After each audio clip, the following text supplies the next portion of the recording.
बात मानना बाकी बात सुनने में किसी को ईगो सामने नहीं लाना चाहिए। मांग पूरा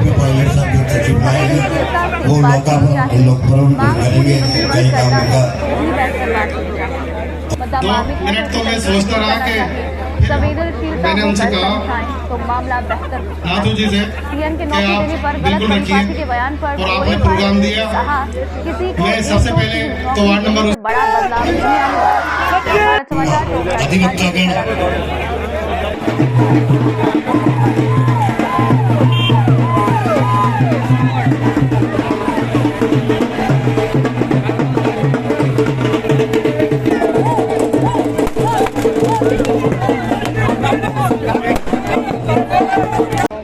देखिए, जहाँ तक वीरांगनाओं की बात है, मैं ही समझता हूँ कि इस मुद्दे पर कभी भी और किसी को भी राजनीति नहीं करनी चाहिए। जिन लोगों ने वर्दी पहनकर इस देश की सेवा करने का काम किया और सुप्रीम सैक्रिफाइस जिन्होंने किया है, अपना सब कुछ कुर्बान करने वाले जो लोग जो इस देश के कारण शहादत उन्होंने दी है, उन लोगों की तुलना करना ही संभव नहीं है।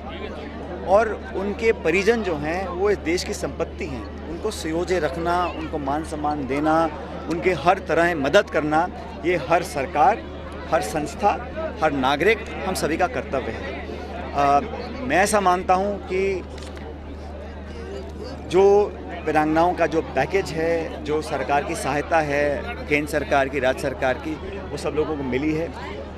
इसके अलावा भी अगर कोई मांग थी, उन मांगों को मैं ऐसा मानता हूँ कि संवेदनशीलता से अगर हम बैठ के इन बातों को सुनते और किसी भी नागरिक, खासकर ऐसी जो वीरांगना है, जो विधवा है, जिनके पतियों ने देश के लिए शहादत दी है, उन लोगों की बातों को सुनना, संवेदनशील होना और मांगें कितनी जायज़, कितनी संभव हैं, कानूनी, संवैधानिक जो भी मसले हैं वो हम सुलझा सकते हैं, आज नहीं तो कल, लेकिन उनकी बातों को सुनना ज़रूरी था।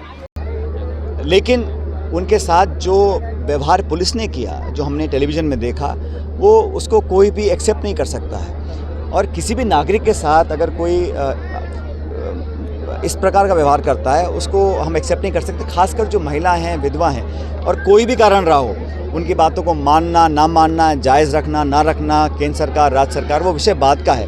लेकिन जिस प्रकार का ट्रीटमेंट किया, जो मेरे को खुद वो बता रही थी, तो मैं खुद बहुत आहत था और मुझे लगा अगर किसी व्यक्ति ने इस प्रकार की कार्रवाई करवाई है या करी है तो उसकी जांच कराकर उस पर कार्रवाई करनी चाहिए, मेरा मानना है। मैं आज भी इस बात पर कायम हूँ। जहाँ तक बाकी विषय हैं, उस पर सरकार ने अपनी बात रखी हुई है, लेकिन इस मुद्दे पर किसी को भी राजनीति नहीं करनी चाहिए। हर व्यक्ति को अपनी बात रखने का अधिकार है। धरना देना, प्रदर्शन करना, मांग रखना, ये हमारे लोकतंत्र की एक पहचान है, इसमें किसी को आपत्ति नहीं होनी चाहिए। लेकिन आज भी मैं मानता हूँ कि अगर कोई छोटी मोटी मांगें हैं, किसी की सड़क का है, चारदीवारी का है, मूर्ति का है, उस काम को हम पूरा कर सकते हैं, क्योंकि देश में ऐसा मैसेज नहीं जाना चाहिए कि वीरांगनाओं की बात हम सुनने को भी तैयार नहीं हैं। बात सुनना, मानना ना मानना तो बात की बात है, लेकिन बात को सुनने में किसी को अपनी कोई ईगो सामने नहीं लानी चाहिए, किसी को भी, कोई भी व्यक्ति हो। मेरे घर आई, वो अचानक आ गई, मैंने कहा बैठिए, उनकी बात सुनी, थोड़ा वो जैसे मैं कहा भावुक थी, उनकी बात को मैंने सुना। देखिए, महिला हैं, भावुक हैं, उनकी मानसिक स्थिति क्या होगी, क्या क्या उन पर बीती होगी, तो बड़ी संवेदनशीलता से उनकी बातों को हमने सुनना जाना चाहिए था और जो पॉसिबल है बताना चाहिए था। अगर नहीं भी करना है तो उनको बैठकर समझाने का काम अगर किया गया होता, मैं समझता हूँ एक बेहतर तरीके से मामले को निपटाया जा सकता था।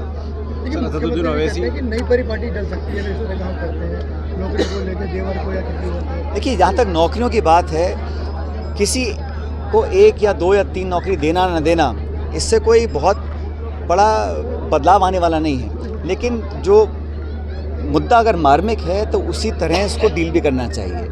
हम किसी को कुछ ना भी देना चाहें या समझाना चाहें तो बैठकर, मिलकर, इत्मीनान से, संवेदनशील हो के समझाएं तो मामला बहुत बेहतर बन सकता है। और मुझे नहीं लगता कि इसमें बीजेपी, ये कांग्रेस, जनता दल इस प्रकार की बातें करनी चाहिए, क्योंकि ये देश जो है ये किसी एक दल का, एक सरकार विपक्ष का नहीं है। ये पूरे भारतवासियों का देश है और हमारी जो फ़ौज है वो पूरे देश को प्रोटेक्ट करती है और हमारे जो सैनिक सरहद पर खड़े हैं जो गोली खा रहे हैं, आज खाने को तैयार हैं बर्फ़ में, जंगल में, रेगिस्तान में, वो किसी जाति, धर्म, समुदाय, पार्टी, विचारधारा के लिए नहीं है, वो पूरे भारतवर्ष के लिए खड़े हैं। तो उनके मान सम्मान में हमें कहीं कमी आनी नहीं होनी चाहिए और ऐसा लगना भी नहीं चाहिए। और अगर किसी को किसी ने कुछ गलतफहमी है या कुछ ज़्यादा कोई मांगने की बात भी करता है तो बैठ के शांति से समझाया जाता। पहले तो मैं समझता हूँ इस पूरे मसले को एक बेहतर तरीके से हैंडल किया जा सकता था। लेकिन सर असदुद्दीन ओवैसी टॉक दौरे पर थे, उन्होंने कहा कि अरे भाई ये इतना बड़ा देश है, इतना बड़ा प्रदेश है, जो भी यहाँ पर आए ये तो राजस्थान में तो अतिथियों का स्वागत करने का एक पुरानी परंपरा है। जो भी आए अपनी बात को रखे, लेकिन मेरा इतना निवेदन है हर दल के नेता से, कोई भी हो वो, कि जो भी यहाँ पर आए विकास की बात करे, लोगों को जोड़ने की बात करे, अमन चैन भाईचारे की बात करे। और लोकतंत्र में कोई भी आए चुनाव लड़े तो जनता तय करती है, जनता जनार्दन है, कौन जीतेगा कौन हारेगा समय बताएगा। लेकिन हमें तो हमेशा खुले दिल के लोग हैं और हमेशा हर एक का स्वागत करते हैं। लेकिन यहाँ पर जो भी आए व्यक्ति या दल या विचारधारा के लोग आएँ, सबका स्वागत है, अपनी बात को रखें। लेकिन बेहतर ये होगा सियासत के लिए, प्रदेश और देश के लिए, कि जो भी यहाँ पर आए प्यार मोहब्बत की बात करें, कोई कमी दिखे उसको बताए, गिनाए, चर्चा करें। लेकिन डेवलपमेंट, लोगों के रोज़गार इशू जो पब्लिक के हैं वो ज़्यादा मैं समझता हूँ रेखांकित करने की ज़रूरत है।